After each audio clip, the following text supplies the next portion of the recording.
Okay. So we were looking at optimizations, and we looked at different kinds of optimizations like algebraic identities. I mean, taking advantage of various algebraic laws, and towards that, one of the aspects that become rather a little different is not about regular variables but sometimes array variables, and that is what we are planning to see right now. That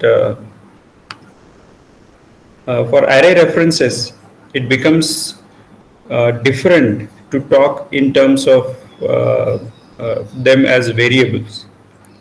And I'll show you with one example. For example, if I have a statement like x equal to a1, a2 equal to y, and z equal to a1, where a1, a2, x, y, z are scalar variables, then I can say that their dependence DAG or the expression DAG can be represented like this, where a1 gets assigned to x, then y gets assigned to a2, and then a1 gets assigned to z.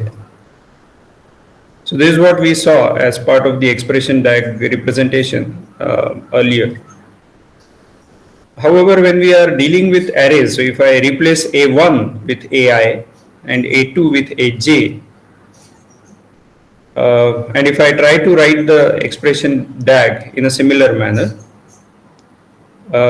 and say that ai gets assigned to x, then y gets assigned to aj, and then ai again gets assigned to z, this becomes a little bit of concern. Any suggestions on why that would be the case?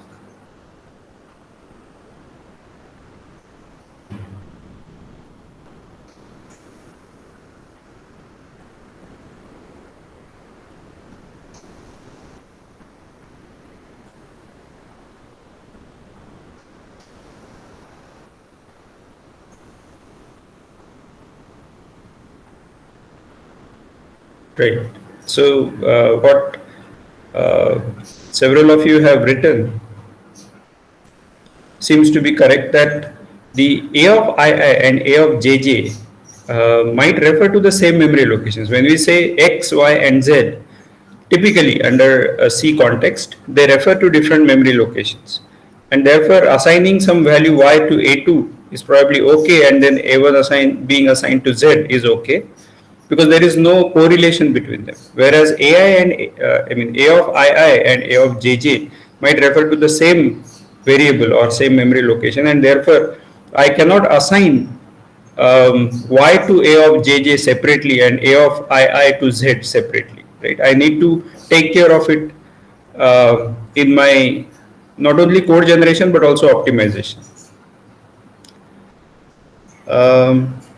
So what we are going to do is to represent this information of array references in a slightly different way, where I know that A is getting modified, but I want to capture more precisely that A of what is getting modified.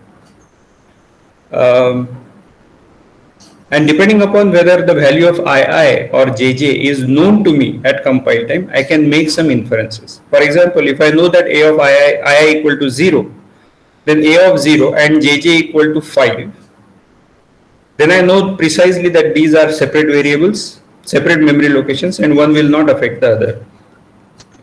Again, there are quirks with respect to that, but we'll ignore it for now. When the constant values, let's say ii and jj both are zeros, I precisely know that they are the same memory locations, and therefore I'll be able to again take care of that easily, very similar to scalar variables.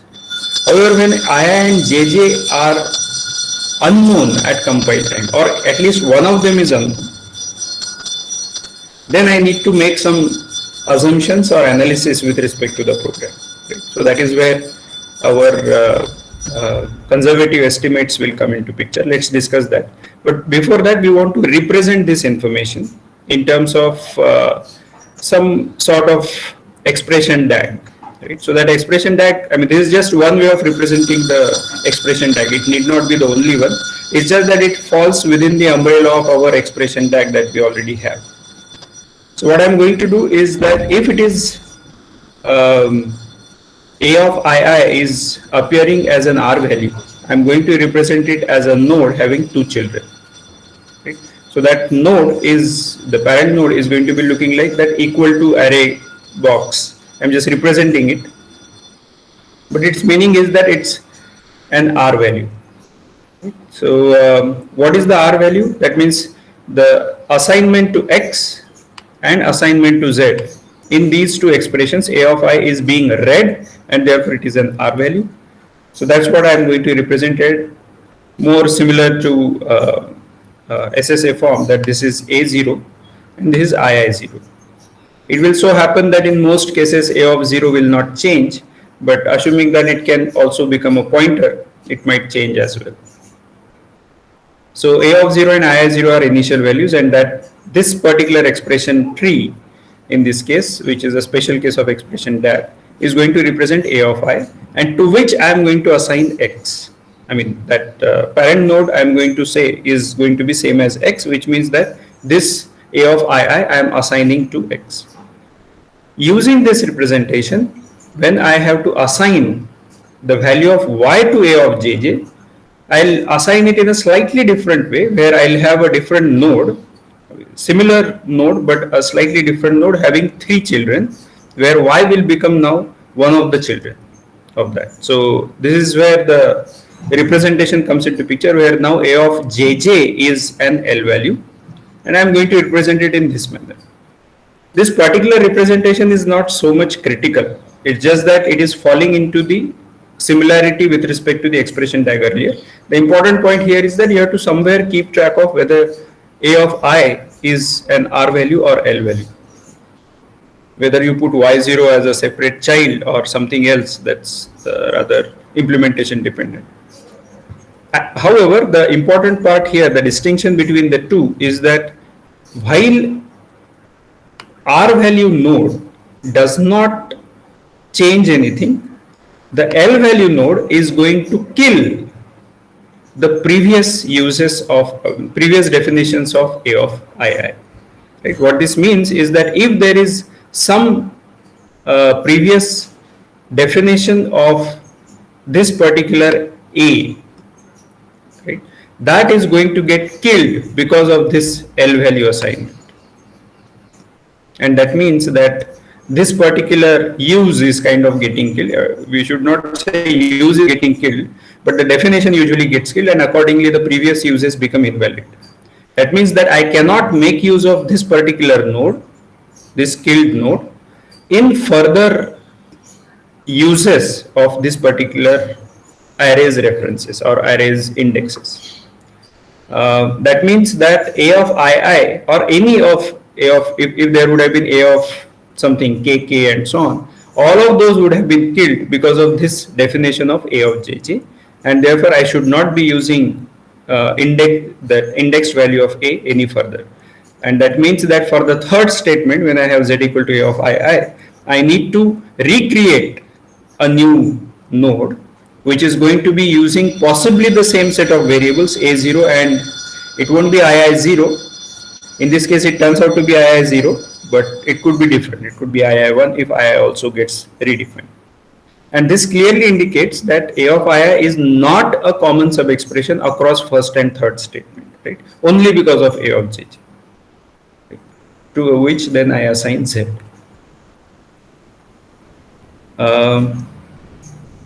All right, so any questions on this one, this representation?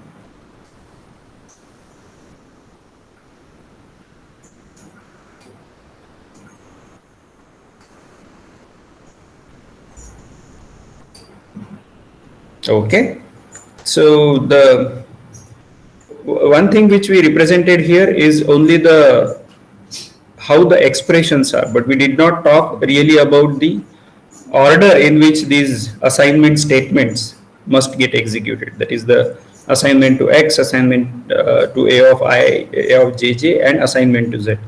So where do we take care of that?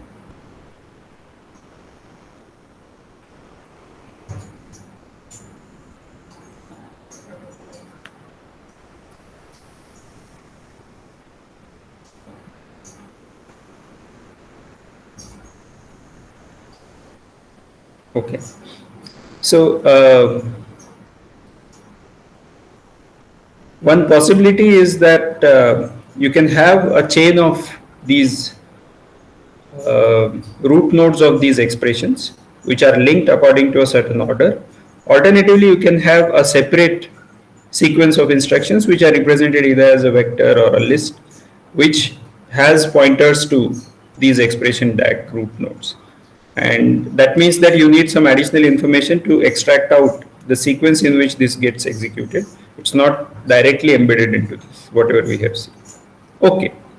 So if I have to represent it like this, then my expression DAG using array expressions becomes like this. What happens in this case?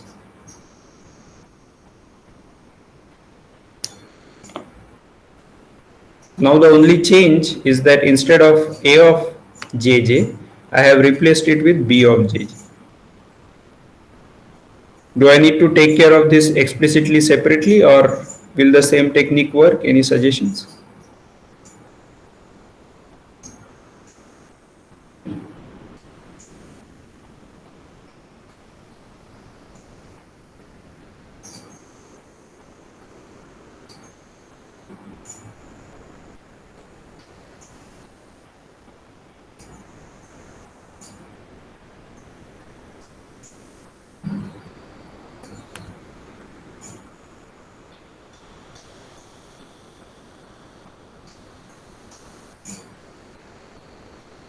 B could be equal to A, you taking care of separately. Okay.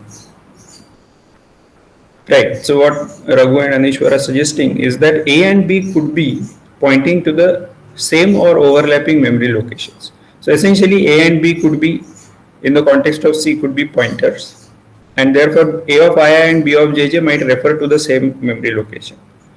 Again, if I or JJ are unknown, I don't know. I mean, compiler doesn't know if these are going to be referring to the same memory location or not. And I cannot make an assumption under such circumstances that it could be referring to the same, it will not be referring to the same memory location. I'll have to be conservative, the compiler has to be conservative. And therefore, I'll assume, the compiler will assume that A of I and B of JJ might be similar, and therefore it will have to take care of this, right? So depending upon, so in real world compilers, depending upon how much time a compiler can afford, which means it gets typically driven by at what optimization level you are running your compiler. It would either try to analyze that A of I and B of JJ might refer to different memory locations or not, or it will conservatively assume that they may be referring to the same memory location and accordingly disable certain optimizations. Okay. So that is what will get done in this case. So depending upon how much time it has to run the analysis. Okay. So the issue that we have been talking about is called as aliasing. Right. So we say that P and Q are aliases of each other if they are referring to the same memory location. Right. So two expressions might refer to the same memory location at the execution time, right? So if then that is called as an aliasing. So what are the different kinds of ways in which aliasing can happen in our languages? Let's say C, C++.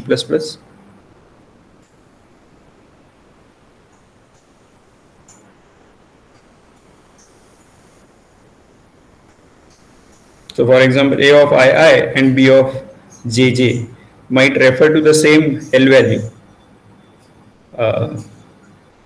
Right. So we had array expressions. Then the second one Raghu is mentioning is reference variables in C++, which can lead to aliasing. Pass by reference is another such mechanism which can give us aliasing. Pointers in C++ will give us aliasing. Type def, so pointers is correct, Naman. Type def is not really aliasing. Type def is more like a type similarity in the sense that it is not really referring to the same memory location. But pointers, yes, pointers definitely is going to might refer to the same memory location. Any other ampersand can create an R value alias. Good.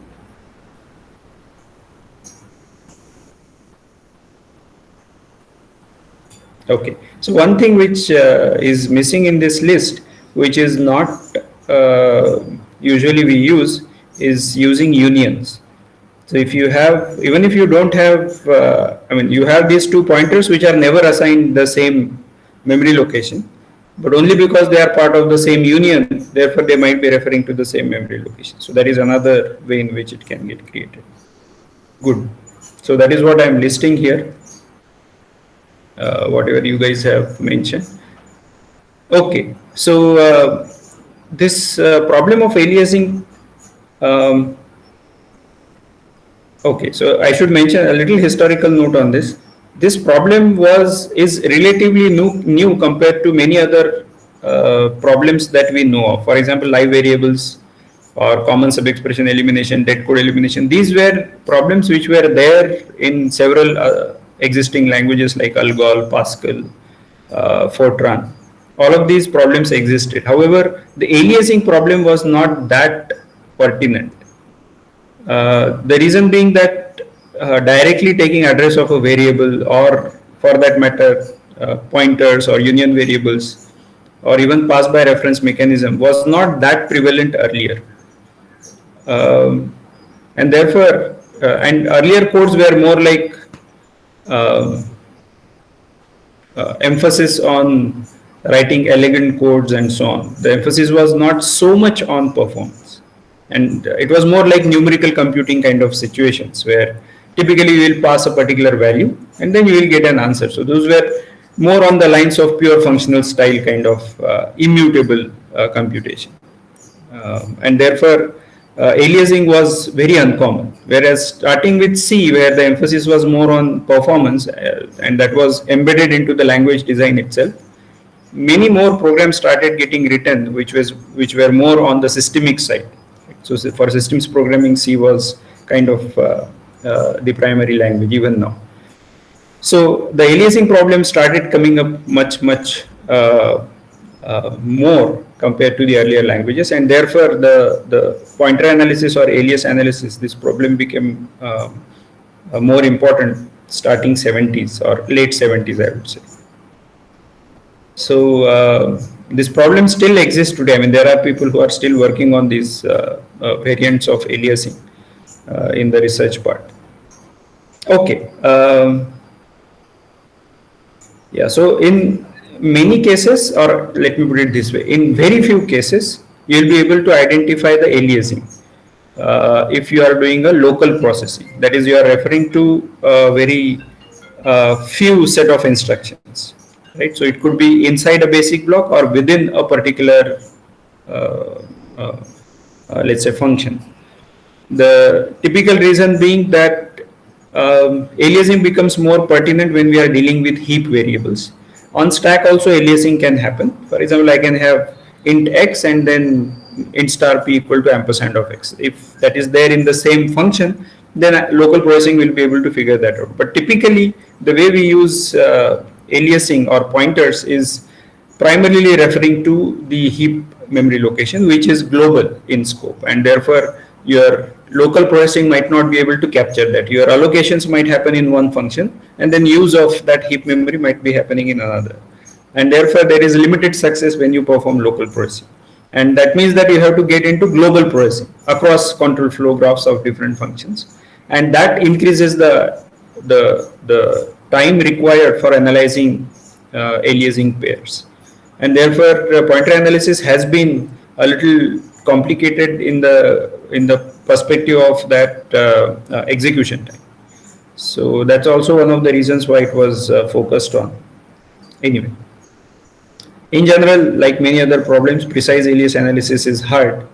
Uh, so there are computational bounds also known for different variants of aliasing. Okay, let's do one small classwork. So we have this C++ program. Okay, Sarthak has. Oh, I see. So that ampersand is the R value. That is a, I don't think it is part of the ANSI C++, but I think the C++11 supports this ampersand operator, which makes the R values aliases. And yeah, in some cases it is useful, although we don't use it regularly. Okay, so this program has some pairs of aliases and we want to figure it out. Typically when we say that two expressions are aliases, what we mean by is that the memory locations referred to by the expressions may be same. This may be is important, that the two expressions may refer to the same memory locations. For example, ampersand of B, for example here, B is a reference variable. Ampersand of B and ampersand of G are going to refer to the same memory location according to C++ semantics, and therefore ampersand B ampersand G forms an alias pair. Right? So can you find out what are the other pairs that exist in this program? And be as precise as you can.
X and G, ampersand X and ampersand G. So that is coming from the first instruction in fun. Y and ampersand P, that is correct. C and ampersand G, that is also correct. There should be more. So there is, so the assignment expressions are the primary ones which create these aliases. But there is also an implicit assignment when we are passing parameters, right? So that means, let me put it this way. Yeah, so some of these that Sarthak has mentioned is, for example, ampersand P ampersand B. That yes, so ampersand P and ampersand B, right? So this one and this one, since that's passed by a reference, therefore ampersand P ampersand B will refer to the same memory location, right? So that again, this is not something which gets done at the hardware level. Hardware doesn't understand pass by reference. This is more at the language level, and that's also one of the advantages of a language, that you have to support high level functionality. And once you pass through this, internal implementation might use actually addresses or whatever, if indirect addressing is supported and so on. Or you can lower it into, let's say, a C type code where B is passed as ampersand of B, and there you have int star P or something like that. And then all references of P get converted into whatever star P or something, ampersand of P or something like that. So that is implementation dependent. But at the language level, you are providing this functionality passed by reference, which doesn't exist at the hardware level. So that is a big advantage of languages. So that assignment is also happening for formal to actual, actual to formal, and therefore aliases might get created there. So B to ampersand B and ampersand P will also be a pair. Then we have this ampersand of G, which is the address, and that is referred to by Q. Therefore, Q and ampersand G is also another pair, which is what Sarthak has also written. Then there will be G and R, which is passed by value, and therefore this does not create any problem, I mean, any alias pair. A and A is again simple integer, so that also doesn't create it. However, C is a pointer and S is a pointer, and therefore C and S will may create an alias, right? It's not necessary that it will create an alias. In this case, it will create an alias because C is non-null. But if C is a pointer which is pointing to null and S starts pointing to null, we don't say that they are aliases. So in this case, definitely we will have to say that C and S are aliases. So we won't say ampersand of C, by the way. We will have to say C and S because those are the memory locations. As soon as you are talking about C, you are referring to the value contained inside C, and therefore we will say C and S are aliases rather than ampersand C. And then ampersand X and ampersand G, correct, then Y and ampersand P, that is correct. Okay, any other suggestions? Anything we have missed out in our discussion?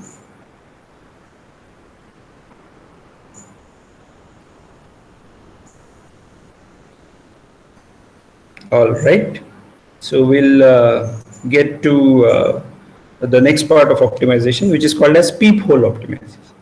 So as the name suggests, you have some sort of a peeping hole through which you are looking at the program, and you are always focusing on that particular part of the program for optimization, right? So that is called as a peephole optimization. Why is this important? Is because not always you need to look at the complete program, or not always you need to look at a large part of the program to perform optimizations. Typically, the way we write codes, many of the optimizations can be done by just looking at a few instructions nearby. For example, if I say that there is some assignment to X, and then I'm using that value of X in the next instruction, then there is, or next few instructions, then that value of X I can replace in the next set of instructions.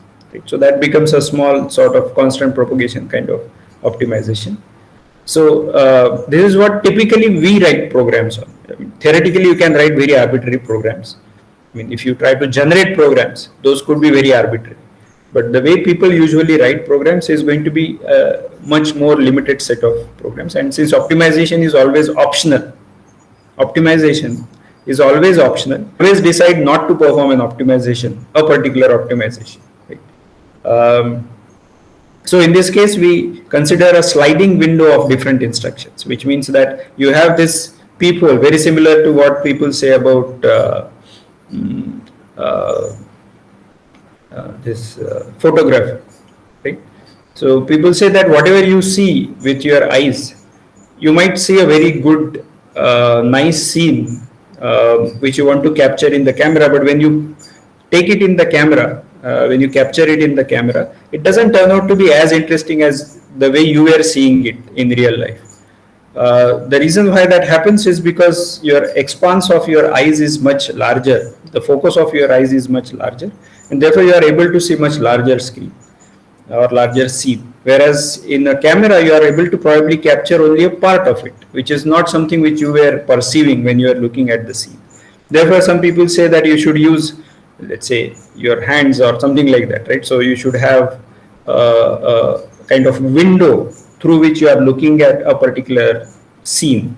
Or I mean, sometimes there is also a cardboard box which gets created, and you just look at via that, and that is what is likely to get captured from your camera. So that is in some sense a peephole which you are referring to as which you are proxying for your camera's lens. Now So the sliding window is similar to this capturing of the scene via a lens, and you need to roll this across the program. So you capture a few instructions, then you roll this a little. So some of the earlier instructions go away and some of the later instructions are added, and then you focus on this part, and then so on. The advantage of this is going to be that if you find optimization opportunities within this window, then you can optimize it right away locally. And what is the disadvantage? So the advantage of people optimization is that if you find opportunities there, you'll be able to optimize it right away. But there are some disadvantages of that. It's not really disadvantage, but limitation of people optimization. What is that?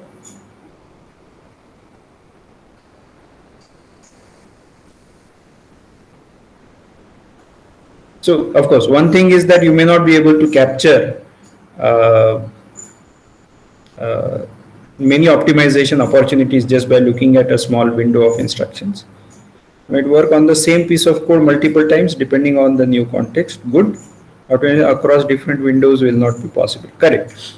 So what Shrisha is suggesting and Sarthak suggested, global optimization not possible. Yes. So what Anishwar and Sarthak are suggesting is that across windows, you won't be able to do people optimization. You will have to increase the size of the window, or you will have to have separate global analysis performed. What Shrisha is suggesting is that whatever work you do for, let's say, 1 to k instructions in one peephole, right? For 2 to k instructions, you will have to still repeat it when you add another, let's say, k plus 1th instruction to the window and discard the first instruction, right? And the effect of first instruction might have to be redone on these 2 to k instructions, and therefore you might have to redo some processing. Okay, so that's a good observation.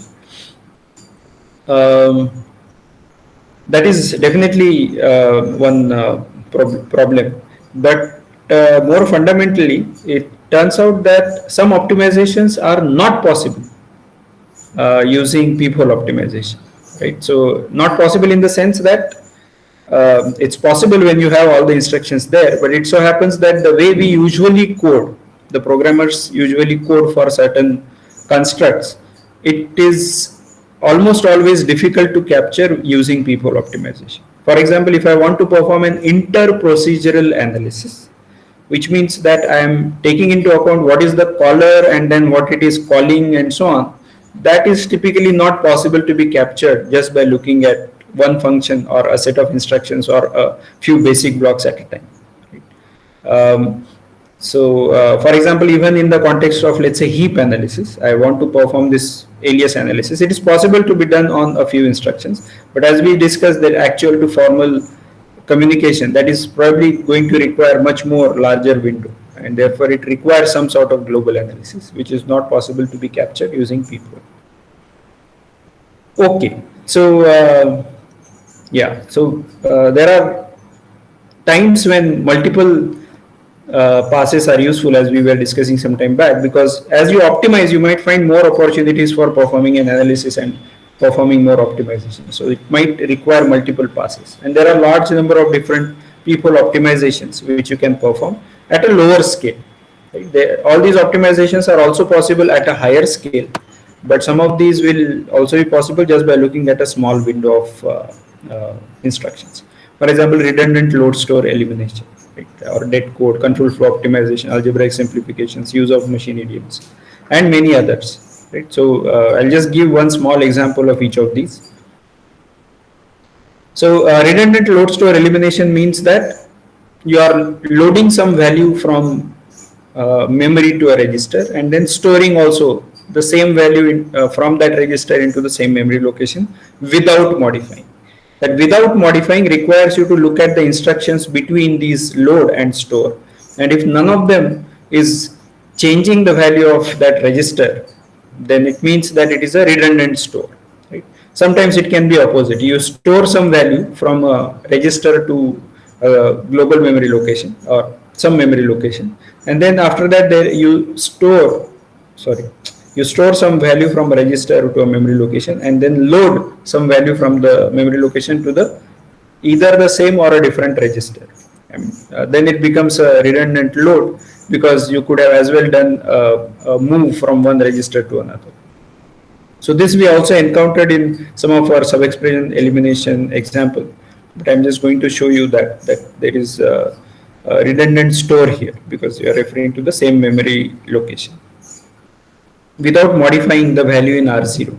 Right? If there is modification to R0, then storing makes sense, and that is what we should do. And many times at the program level, at the high level program level, you don't have any redundancy. The redundancy might get created because of the way you generate code. Right? And therefore, many times you cannot optimize it at the source code level. Source code level is not going to give you any opportunity to look at what register you are going to use or what set of instructions you are going to generate. And therefore, you might not be able to perform these optimizations at the source code level at all. These must be done at the assembly or the IR or final code generation level.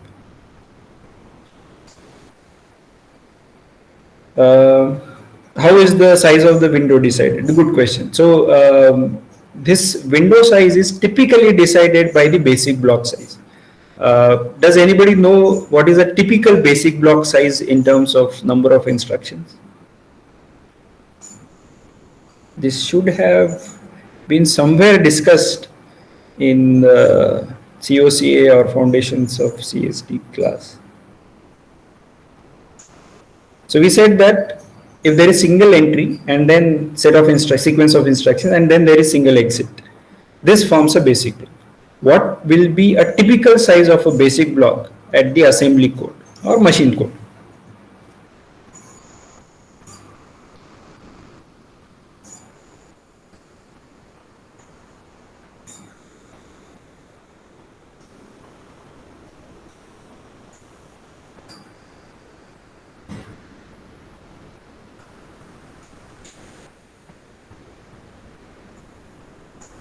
Okay, so typical, I mean, there's an empirical value which has been obtained from by running large set of programs and checking what is the average, etc. But it turns out to be around 6 instructions. What that means is that every 6th or 7th instruction is going to be a jump. So you have a sequence of instructions and then there are jumps, and therefore you have to break the basic block. And that means that every 6th or 7th instruction is going to be some sort of conditional jump or unconditional jump. This is what has been empirically found out. And your peephole window is typically decided by this particular basic block size, because since it's a sequence of instructions, you will be able to just look at this sequence. However, when you move the peephole, there will be some instructions from the previous basic block and some instructions from the later basic block. Not always you will be able to perform optimizations there, except for, in some sense, this redundant jumps kind of instructions, right? So for that, the peephole still gets used for that purpose, as I'll also explain in one of the optimizations. So for example, if there is a jump to the next label, right, that is going to create a different basic block. But since that is a jump to the next label, it becomes kind of redundant jump, which you can eliminate and then increase the size of the basic. Any other concerns here?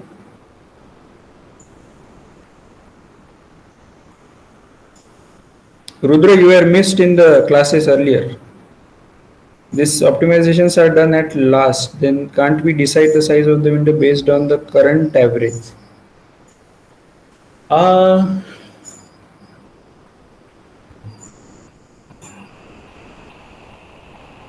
So what do you mean by current average? That is for that particular program. Why can't you decide the window size based on the program? Yeah, so when I say that it is going to be decided as basic block size, that doesn't mean that it is going to be fixed at 6 instructions per basic block. What I'm trying to say is that that is the typical value which you will use for this. And again, the size of the peephole, you can vary during the analysis. However, typically it doesn't get changed. So for example, you are given this code, let's say IR code or the final assembly code that you are generating. you can say that, okay, I am going to perform optimization on this basic block, then the second basic block, and so on. This will take care of most of what you want to do. However, not always it gets done that way. You typically change, I mean, you don't vary the size of the peephole because it suffices in practical cases to keep it fixed. Right? So you can decide it that way, but since your program is also going to be written in a similar manner as any other program, typically even if you keep it fixed, it's not going to affect the result too much. Right? So your efficiency of the generated code will not really change too much when you are changing the peephole size. Yeah, but you can do it based on, I mean, you just do a basic block by analysis. That is possible to be done, except that there will be some issue that you will have to take care of across basic blocks. As I was mentioning, that some of the jump instructions you will have to try across basic blocks. For that, you will still need some sort of window size. All right. And I missed a few classes in between, so it took me some time to cover them. Sure. I think some of you have not been attending the classes regularly, but anyway. So yeah, the second one is dead code elimination. This we know of, but I'll just give you one example for completeness sake. So if there is some flag which is some conditional jump to L1, and then otherwise I go to L2, right? And then L1 appears first and L2 appears later. Right? So this is something which you can reverse definitely. So that is one thing. Alternatively, I mean, that will be one optimization, that if debug not equal to 1, then jump to L2, and then there is a fall through, so that one instruction gets saved, one jump gets saved. That is one way.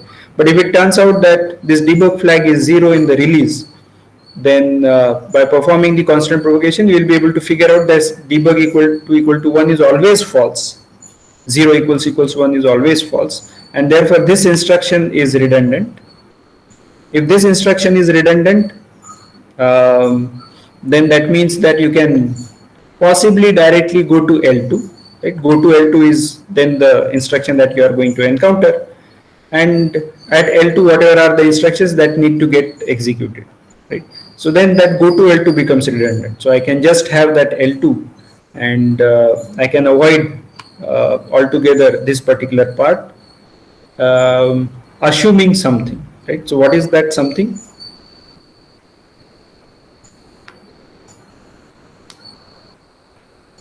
So under what conditions can I remove L1?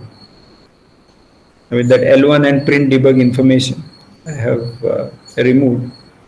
So debug is 0, that is given. There is something, right? So that is important, that there should not be any other code which is jumping to L1. Right? Only under that circumstances you will be able to remove that L1 part. Otherwise you have to retain it. And if you are not sure, then you better retain it. So you can reorder L1, L2, that part is okay. You will have to still be careful because there is a relationship from L1 to L2. But yeah, you will be able to optimize that away. So something similar happens here, that I have this go to L1 and then go to L3. So if I have to, and then from here I am going to L2. So again, this code is something which is going to get automatically generated depending upon the constructs, depending upon the IR. And although it looks funny that this go to L1 happens here, and then from L1 there is jump to L2. I mean, why am I generating such a code? Because these two are separate constructs, and you have the SDT corresponding to the first construct, and then there is SDT corresponding to the second construct, and there is no correlation between them. I mean, you are not looking at them together, and therefore somebody needs to look at them together after both the codes get generated. That somebody is your optimizer, and therefore you will be able to remove this redundant jump and say that it becomes directly go to L2 and then directly go to L3. And like you guys mentioned, that L1 which is going to L2 or not, that instruction may not get removed depending upon whether there are other additional jumps to L1. Okay. So and I'm not sure if the other part is going to get optimized or not. So if there is another instruction somewhere else which is going to jump into sorry, L1, which has jumped to L2, then I can change that jump also to go to L2. But I am not sure because I am performing peephole optimization, and therefore I don't know if the other part has modified that code or not. So this requires some information to flow into the peephole, right? Some additional, let's say, aggregate information about the remaining part of the program, right? So that also gets fed into the peephole optimization. Sometimes the type information is required to be checked with respect to this peephole, because at this level there is hardly any difference between the types, but still you can have integer versus floating point because your hardware might distinguish between the two. Right? So that also might be referred to when you are dealing with optimization at the code generation level. And this can be also generalized to conditional jumps. Even if there is a condition, you can convert it into directly go to L2 kind of jump. Algebraic simplifications we saw, like taking advantage of the identity element or multiplication getting converted into left shift, etc. Then the use of machine idioms, which means that you might have specialized instructions corresponding to certain sequence of instructions. For example, if this is, let's say, a set of instructions, you might be able to convert it into, if there is a high level instruction available at the assembly, increment x, then push of x, which remains as it is, and then pushing of the stack pointer and jumping to a particular label, which is turning out to be function. You may have a call instruction, which internally takes care of pushing the stack pointer and then jumping to that particular one. So all of this is something which is totally dependent on your ISA, and code generator aware of your ISA will be able to take advantage of this. Any questions on this part?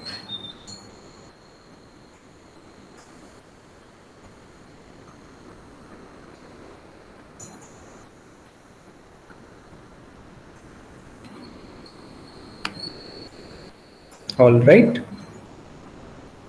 So let's come to register allocation. Okay, I'll just briefly introduce it, but we'll have to spend enough time on register allocation. Register allocation continues to remain an important problem because a large part of the efficiency gets decided by registers. So whatever you do with respect to memory operations, that is definitely going to affect your optimization, the optimized code's speed when it is run. But registers turns out to be very, very important. And the importance is increasing because the number of registers that you have on chip, that also goes on increasing. In the context of, let's say, parallel processing also, the number of registers that might be available might be actually huge. For example, while our CPU might have a few tens of registers available, on let's say graphics processing units or GPUs, you might have actually a few tens of thousands of registers which might be available for you for use, and that therefore your register allocation turns out to be very important problem. And since that is the closest memory that is available with the chip, with the processor, therefore its importance is kind of paramount. So this hierarchy goes like this, that you have this network, then you have file system, in the sense that the file system is going to have lower latency than your network. Then there is main memory, then there is L3, L2, L1 caches, and then the registers. Some of the newer processors might have L4 cache also. So all of these turn out, and of course there will be TLB, etc., which I'm not mentioning here, which is not really a memory. It's part of the hardware, but it is not something which is going to get used as. It's more for the paging rather than for storing the data.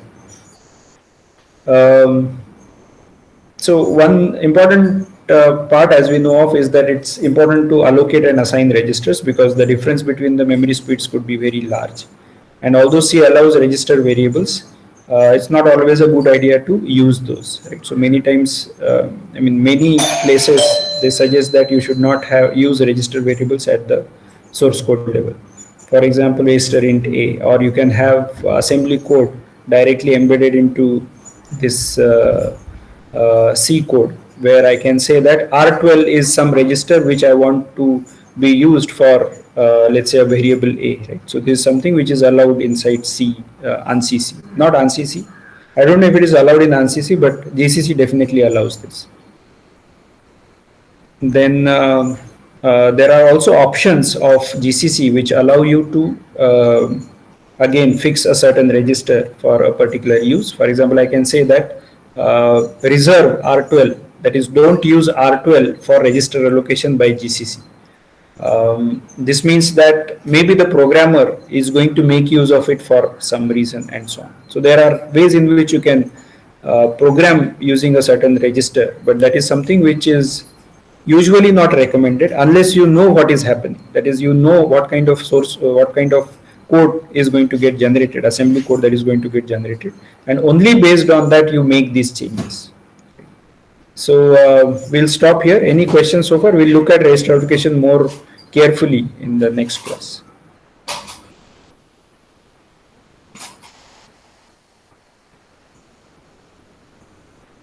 All right, so we'll stop here. You might have some questions on your assignment.